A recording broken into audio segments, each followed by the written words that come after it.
c'est parti. C'est branché en plus. Really? Le micro est branché. Yeah. Ah oui. Ok.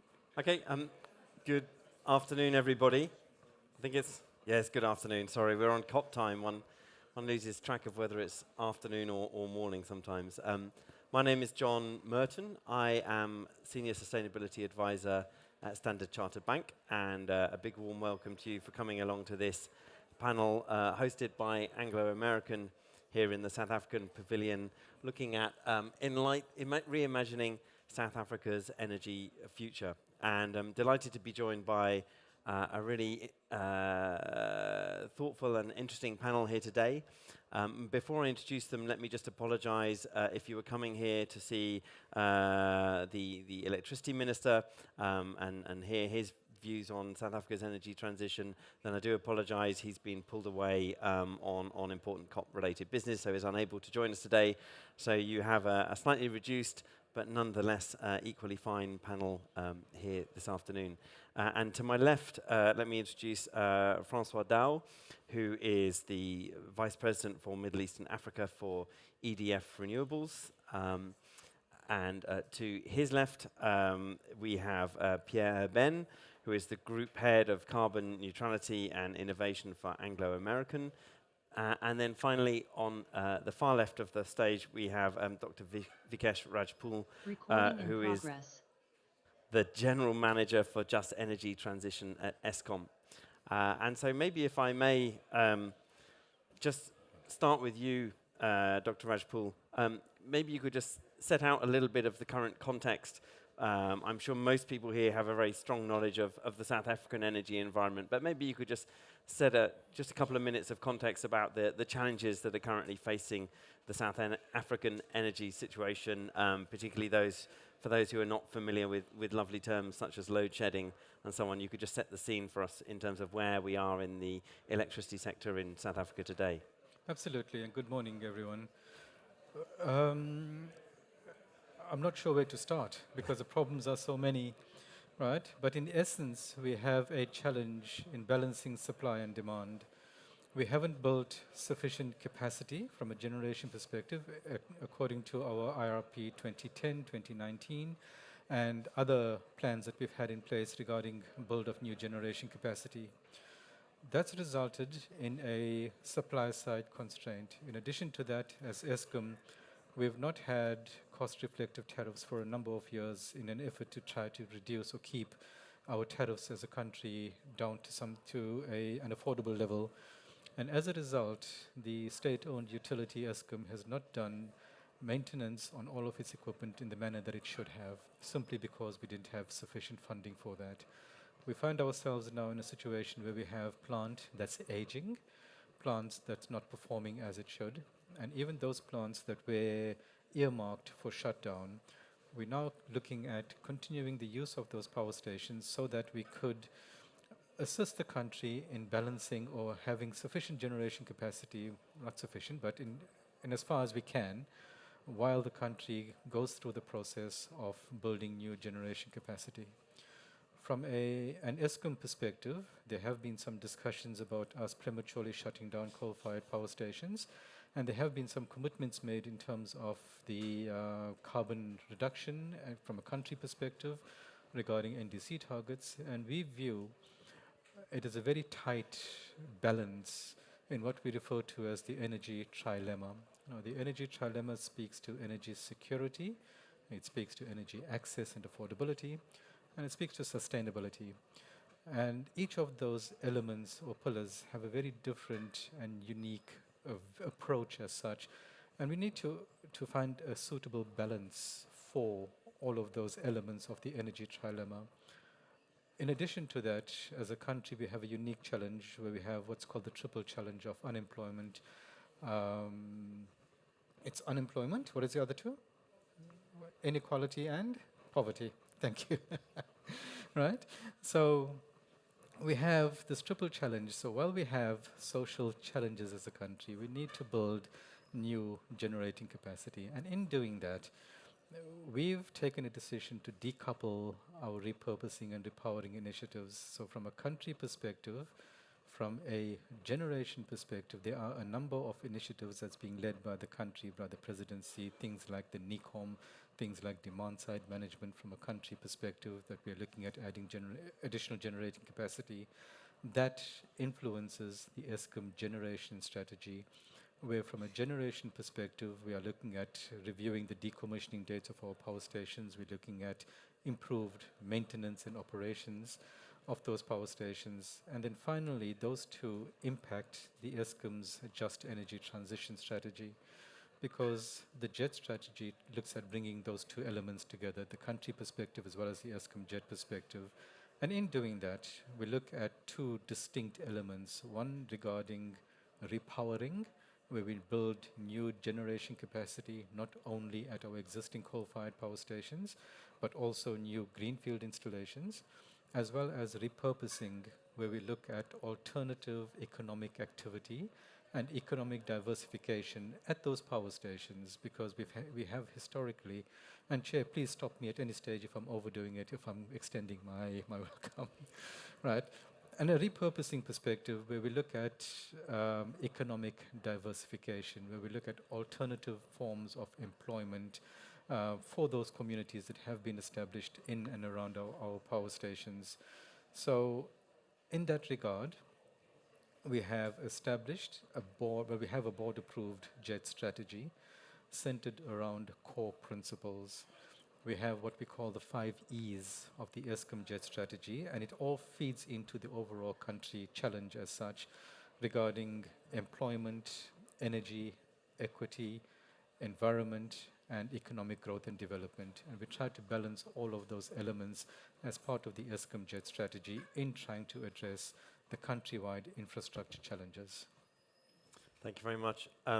That's really clear. And in the context of the supply side shortages that you presented, and in the context of the difficulties of ESCOM financing the development of new generation, South Africa negotiated and agreed with the International Partners Group, you will recall, the Just Energy Transition Partnership, which sets out essentially how South Africa has committed to ambitious decarbonisation goals with the support of the international community to help South Africa as a government and ESCOM as a firm to accelerate that transition, to accelerate that decarbonisation journey. And that's been accompanied by a wave of changes and reforms to the energy sector that have unlocked a significant sort of generation potential, investment potential in generation that is now happening around the country. So if I may, I might turn to Mr. Urban and turn to you and just ask you to set the context for you as a major consumer of power in South Africa and the region. Perhaps you could just set out a little bit about the importance of resolving the supply side constraints for your company, but also the importance of delivering on the decarbonisation agenda associated with the JET-P in South Africa as well, and how you're going about that. Okay. Yeah, Anglo-American, just like the mining sector in general, are confronted in South Africa first to the situation of energy, and you just described it perfectly. So its stability, its capacity, so we need it. But also the market, the society is changing very rapidly. So we need to decarbonize our assets. We need to decarbonize our minerals. So not doing that will means that we will lose access to the downstream industry requiring decarbonized product. When we look at South Africa, we are blessed. You've got an incredible combination of renewable resources. The wind is fantastic if you look broad enough in the country, and the solar is great, but the combination is pretty unique. So what we looked at as Anglo, so we took a commitment to go carbon neutral, fully carbon neutral on scope 1 and 2 by 2040, with a great deal being done already by 2030. And if you cut the elephant in two pieces, we have a roadmap to achieve that with more than 200 individual activities. You have seen a truck with hydrogen. We have electrification of everything up to the shovel, the drilling, etc.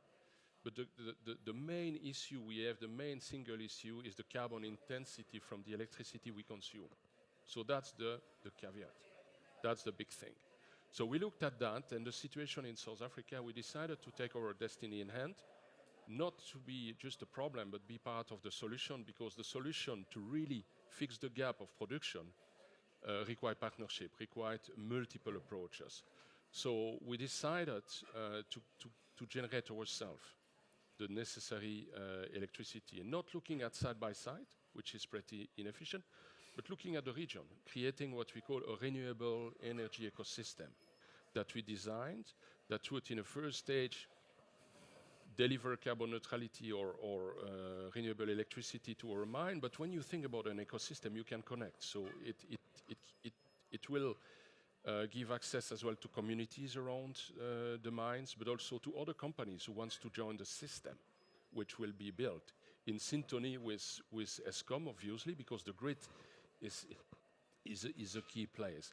And we said we are a mining company. We need partners to go there. So we had a long selection process, I think 1 year, and we ended up signing a partnership, a long-term partnership with EDFR, my colleague here on the right, to enable us to do that transition fast.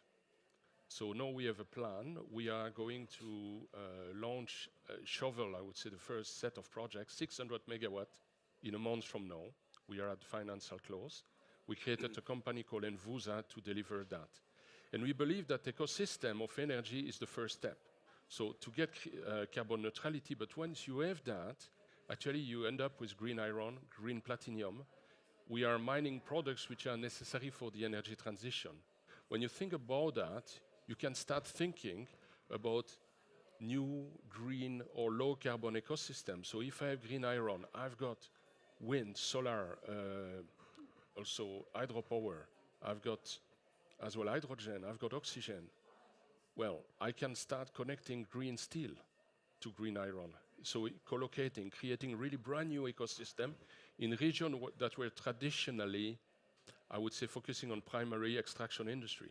So there is an opportunity because of that co-location in the ecosystem to generate new industrial ecosystems. When you have industrial ecosystem, you can also think about sharing those resources. So you have nexus of water, hydrogen, oxygen, you've got the industry. You can also develop new stream of activities in agriculture, and the ecosystem builds up. So we see in the just energy transition, I would say a great opportunity combining all these layers of energy and the value chain, and creating a new array, a new wealth of jobs for the country. But to do that, electrons. To get electrons, the grid. So that's where we are collaborating with ESCOM to really understand the plan. With the government, we work through the Energy Council, you know, as a group of industry to understand how can we crack the nut and accelerate that transition. So the grid is the key. Thank you very much, Pierre. So you described very neatly there a combination of pull and push factors, essentially the push coming from things like carbon border adjustment mechanisms and the demand for low carbon products that you're exporting in many of your export markets. The pull, the opportunity coming from the basic fact that I learned in high school of economic geography, which is that industry locates where the power is cheapest. And whether that was the water mill or the coal mine or in future at the solar photovoltaic field, that's where the industry will be. And maybe that gives me a chance to turn to you, Francois. And the figures, when you first encounter them, look quite striking in terms of the volume of renewable energy that South Africa requires just to meet the JET-P goals and then beyond that to meet the kind of positive opportunities that Pierre has described. At least 53 gigawatts of energy to be installed in renewables by 2032 to compensate for the existing coal-fired capacity, and then more again to increase energy access and to lower the cost of energy. How feasible do you think that is as a developer in the South African context? Sure. If you allow me to take a couple of minutes Please. to introduce EDF. We are a French utilities company. We supply, as of 2022, 430 terawatt hour of electricity. And most importantly, 90%, 90, is zero carbon electricity. 90% of our electricity come from nuclear plant, come from renewable, hydropower, solar and wind. We are world leader in low carbon or net zero carbon electricity. I'm in charge of Middle East and Africa for renewables. as of today, is about 5 gigawatt of solar and wind assets. Some of them still under construction, mainly in South Africa, 520 megawatt right now. So we are very much on what we call utility scale, large power plants connected to the grid, supplying electricity. Nearby here, we inaugurated a couple of weeks ago the world's largest solar PV plant of 2 gigawatt, 20 square kilometer, 4 million modules, panels being connected to the grid, supplying electricity. So yes, 53 gigawatt is huge. We know what to do, how to do it, of course, in phases, in steps, and there are other people like us. We would not be alone, and we're happy to see other people contributing to it. Besides this, and I'm happy to say on top of it, in addition to this, we have developed now 2 years ago Yes. our partnership, which brings us to something far beyond. And I'm very happy, we are very proud to be part of it. The purpose of our company is to build the net zero future energy. Is precisely to decarbonize industries, and precisely what we are trying to do, and we will do along with Anglo American. Put it very short, very simple. Yes, we aim to supply free carbon electricity to all mines of Anglo American in South Africa and nearby countries, Namibia as well as Zimbabwe. Yes. Yes. Right? I didn't We mention. typically what we are doing is to build a pipeline of projects. Pipeline means land, means permitting, means environmental studies. A pipeline will be large, must be large, because we will encounter issues, environmental issues, where we need, for plenty of good reasons, we cannot do it. So that means we need a large pipeline in order to reach this net zero carbon target that Anglo American has fixed. We are estimating 3 to 5 gigawatt, 5 gigawatt by 2030. It's huge. It's huge. Right now in South Africa, we are talking about our assets amount to 700 megawatt. So yes, we have a long way to go.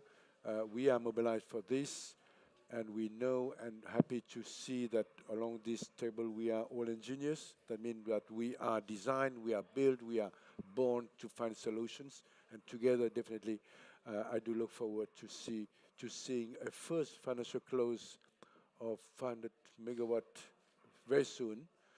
Soon means a couple of days before we go on leave in South Africa by mid-December.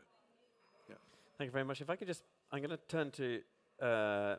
Rajpal in a minute and just ask about the grid. But before I do, maybe just follow up with you, Francois. You talked about the big commitments you're making, and one of the discussions in the JETP was, and we're seeing this also in the Indonesian and Vietnamese JETP, is will the private capital be there to support the investment that's required at the scale which the JETPs demand? Is financing available for the sort of projects that you're developing in South Africa and the region? I would say this part of my job, or my team's job every day, is to build bankable projects. We believe that financing is available. Now we need to work out the right offtake.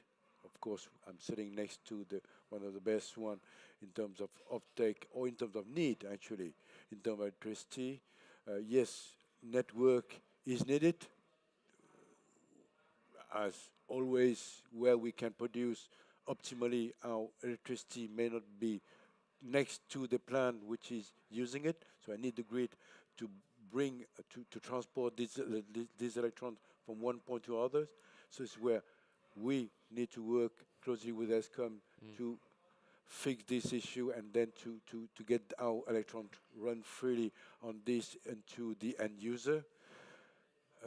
We have been developing gigawatt of projects now for quite some time. Middle East, North Africa, South Africa, so we know what to do. There are very large lenders, banks present in South Africa. I have no doubt that it's all a question of pieces that we need to bring them all together at the right time, and that's the key point. Thank you. That's really encouraging. Vikesh, maybe I can turn to you now. So we hear the investment that's going into renewables in South Africa, and I've seen some quite remarkable figures for how much renewable capacity has been licensed over the last year, which in the future will have quite an impact on issues like load shedding. But one of the issues that many economies are grappling with as they switch from hydrocarbons to renewables is the changes that are required to the grid, because often the generation of solar or wind is much more distributed than thermal coal, and also it may be that the generation is taking place in a different place than thermal coal. So what are Eskom's plans for developing the grid so that the grid can cope with the sort of renewables investment that we've heard described by Francois? Okay.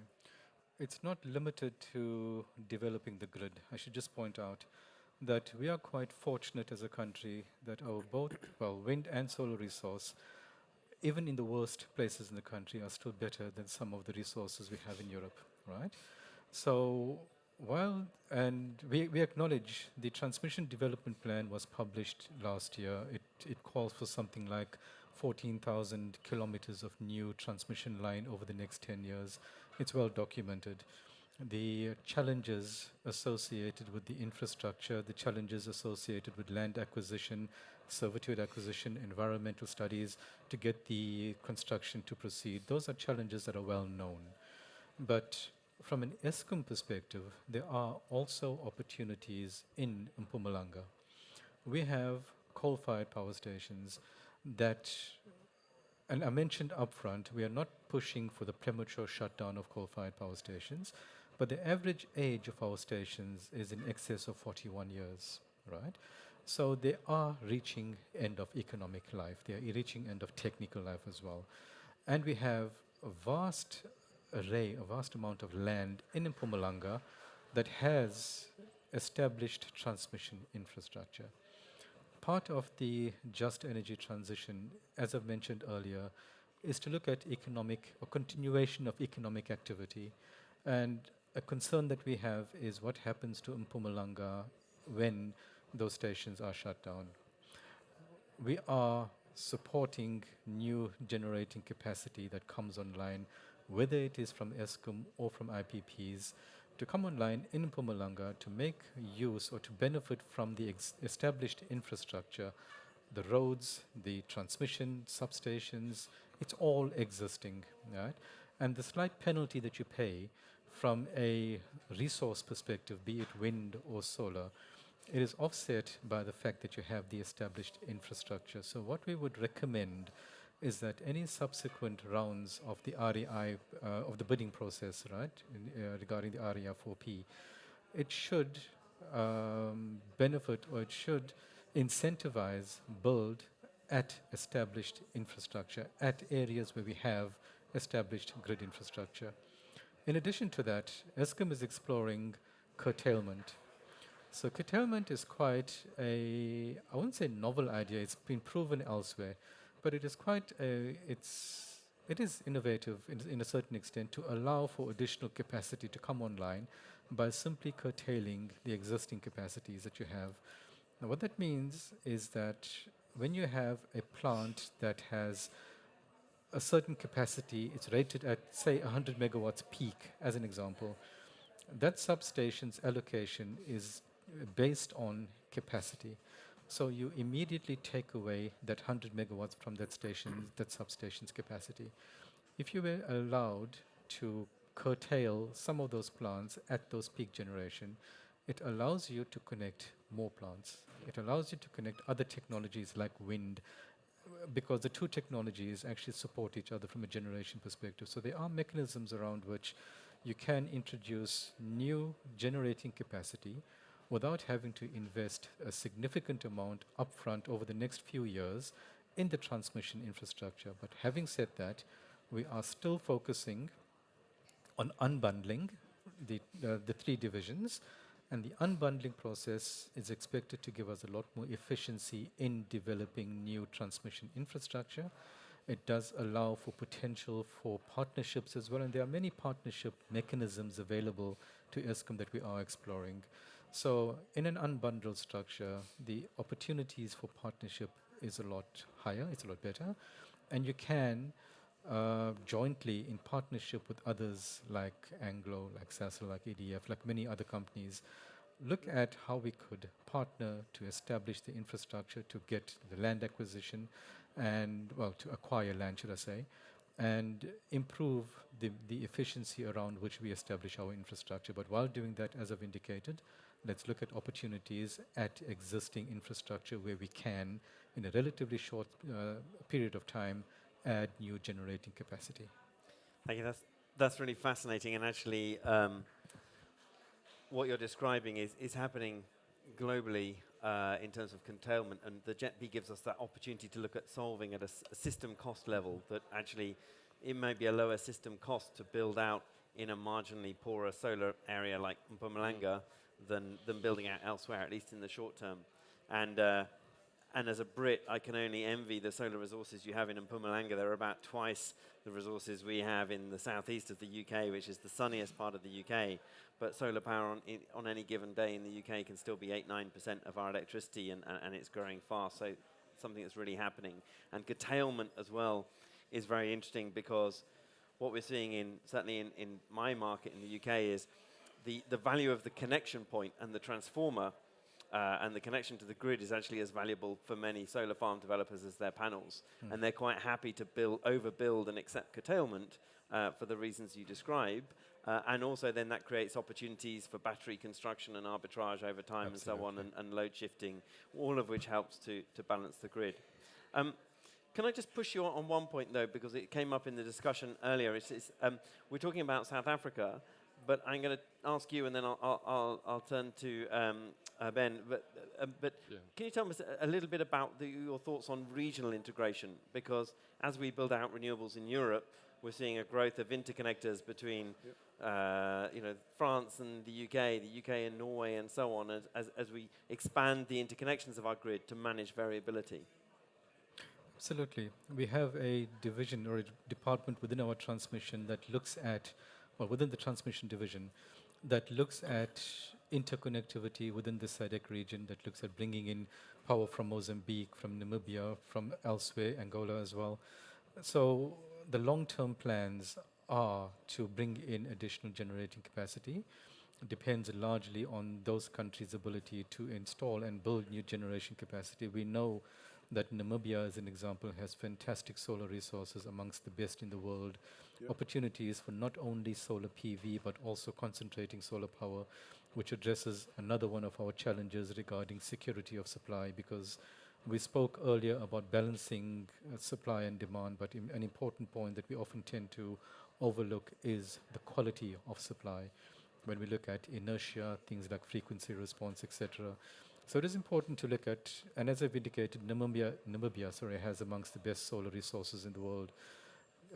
Mozambique has new gas findings. Mpumalanga, it's been reported, has found new sources of gas as well. So there is opportunity for us to explore and for us to work together from a SADC perspective, and we fully embrace those opportunities to bring in additional generating capacity and also to export such capacity when we have a surplus. Fantastic, thank you. Yeah, maybe I can turn to you for your thoughts on regional integration, and then I might follow up with a question about your contribution to sort of just transition and skills development more generally. Okay. Yeah, on the first, maybe I go back on Mpumalanga. I think it's a very important point. So what we are doing together with EDF as well, we develop a very large and diverse pipeline of projects. We've got probably 1 gigawatt of project in studies in Mpumalanga, really to tap not only on the solar, but also on the wind. Right. Because we have the idea that providing a balanced point-to-point access on the grid between wind and solar enables, to stabilize better and get scale. On Namibia, wind is fantastic. We have a plant in Namibia. We need, I think, 35 or 40 megawatt of capacity. But we are at the border of Northern Cape, and we could build 500. So we are discussing with you and Nampower to say, well, what are the way to connect the two countries? Because the two countries I think realize have interest in the collaboration. It's really upgrading the grid. That would debottleneck completely this area with a profile of wind which is as well quite different, which is important that you've got a portion of electricity at different time of the day, not everything at the same at the same point, at the same time of the day. So it's quite important. As well, when you think about the downstream industry, so you speak about green steel, you speak about green hydrogen, there are a lot of synergies between the two countries that could be actually debottlenecked or enabled through that connection. And I know ESCOM is already discussing that. I mean, we are not, we are aligned on that. But it's all about how fast we will be able to deconnect this. Thanks. Maybe Debottleneck this, not deconnect. Sorry. And then if I can just move us on a little bit, obviously as an operator in the mining sector in South Africa, you're kind of witness to some of the challenges that decarbonisation is going to throw up. What contribution are you as a firm making to that just transition in South Africa, and how are you supporting people involved in the mining industry, both in thermal but also more widely in terms of because of the concentration of your activities, more widely to take part in a just transition? So I'm not the ultimate expert in our social economic development, but for each job in the mine, we committed to develop 5 jobs around the mine, so in our area of influence with communities. And what we see with Envusa and the energy ecosystem, you know, it's a facilitator, it's an enabler of many things. We will be able to provide slightly more energy into the system that would give a significant impact to communities. But it's all in development, because we are not yet at the stage where the electrons are flowing, but it's being tackled. And what we also see is with Envusa, so this partnership, we are on the way for a decade of large projects. And we see that there is a lack of skills and resource in the project development of renewable of the renewable energy deployment. So we are starting looking at actually creating really training capabilities to really enroll communities and people into these jobs of the present and the near future. We also look at it's slightly midterm horizon, but co-localize as much of the value chain we can in the country around us. So take the example of wafers for photovoltaic panels. We are doing some studies to see whether it would be an opportunity to localize that in the country. And all these things will require, I think, a regional or a national workforce plan beyond us and strong partnerships, because that would really anchor the renewable industry and value chain into the country, from the upstream to the downstream. And we believe we can play a big role there in facilitating, being one of the partner or catalyst of that transformation. Thank you. I want to just close in a minute so that we can open up for questions, but maybe just turn to you finally, Francois. One of the challenges I've heard working on the Just Energy Transition Partnership is a fear that actually without hydrocarbon-based fuel, without firm power, as I've heard it referred to often, the country will struggle to continue its industrial development. But what's your response to that sort of challenge? Happy to leave the big issues to Vikesh, but definitely what we believe is that by bringing more and more renewables into the grid, we can bring partial solutions. But and that's, I think, what amazed me is, and I think this is the role of a large group like us, is to gather smart solutions around all our projects around the world, and to bring it to a specific need. Last week, we have financially closed 100 megawatt project in South Africa. It's called Umoyilanga. It's not a big one, but it was an auction almost over 2 years ago, to have an emergency plan and to be able, or we are committed to supply electricity from 5 a.m. to 9 p.m. It's open to all technologies, gas or whatever you want. And we come, of course, with renewables by mixing wind, solar, and battery. And we have successfully closed it. We won the tender, we won the auction, and then we have just closed and work starting. So what I mean is that there are solutions, technical solutions that engineers and people like us are developing all around the world. CSP in Morocco is something that, if we have time, we can go to it. But yeah, there are solutions where we can bring into a specific need, a specific grid in a specific country to, again, bring into it a partial solution. We are not going to fix everything. We need everything all together. I think since 3 days ago, we are talking about double down the energy efficiency and triple up the renewables. Of course, we are supportive. We are pushing for it. And again, it's only what I think Dr. Sultan is talking about, a third of the solution that we need to bring in by 2030. Happy and, of course, very proud to be part of it. Yeah. Thank you. I'm conscious everyone's been listening intently, and I wonder if it's appropriate now to open up, if anyone's got any questions they'd like to ask any one of the panel, and if you have, put your hand up and tell us who you are and who you represent, and ask a question, please. Thanks. Hi, good afternoon, and thank you a lot for the panel. My name is Jose Campos. I'm a climate finance associate in the European Bank for Reconstruction and Development, the EBRD.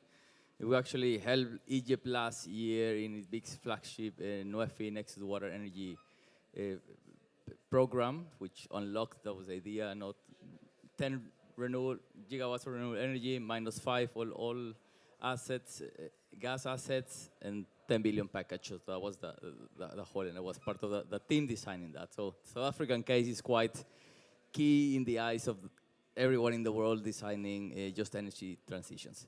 So my question one is, do you see, or what should be the role of the private sector in actually investing in the infrastructure of the country that is not power generating, namely the ones that is grid, of course grid strengthening, storage, and the last one, which is the most complicated one, which is the just transition one, namely to reskilling and repurposing of assets, because those are simply just not revenue generating. So, and if you add on top the layer of the constraints of public finances, then we are here a financing gap that might occur. So that's just to get your views on the role of the private sector there specifically. Thank you.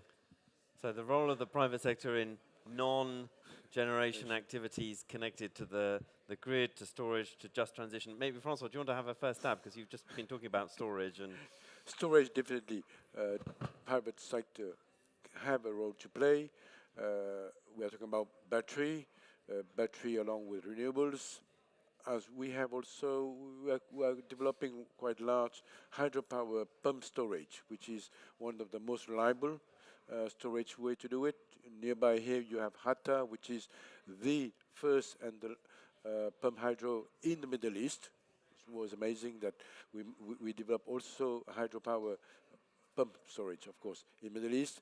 Yes, there's solution. There are ways to do it, and I have no doubt that yes, private sector will play a role in the storage.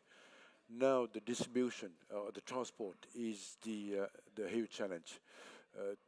To be very open, in EDF we are servicing, we are offering services, but we do not, for the moment, invest in transport.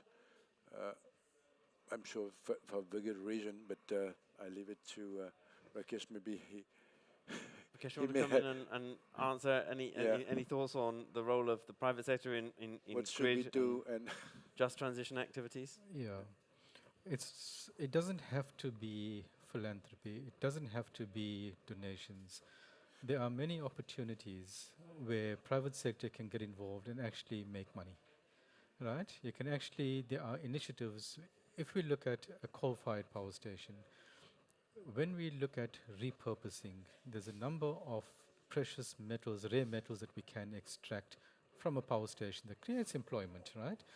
But copper, if you were to extract the copper from the power station before you demolish, if you were to look at the ash dam, if you were to extract rare earth metals from the ash dams, from either fly ash or coarse ash, if you look at coal as well, there are opportunities to create employment. There are opportunities for industrialization as well.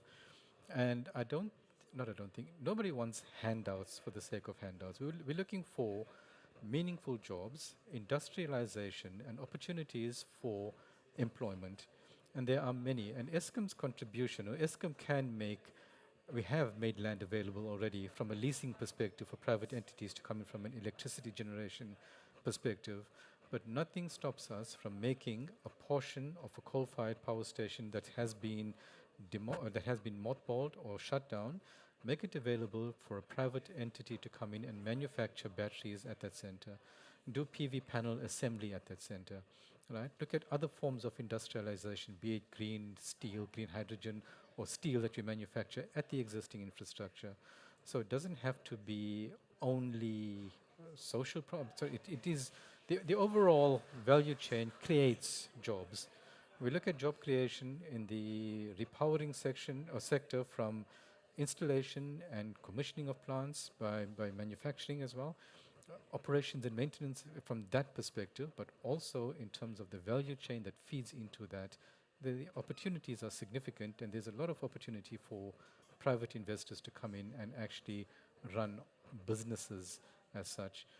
We have established a training center at our Komati Power Station, which is a flagship repurposing and repowering initiative.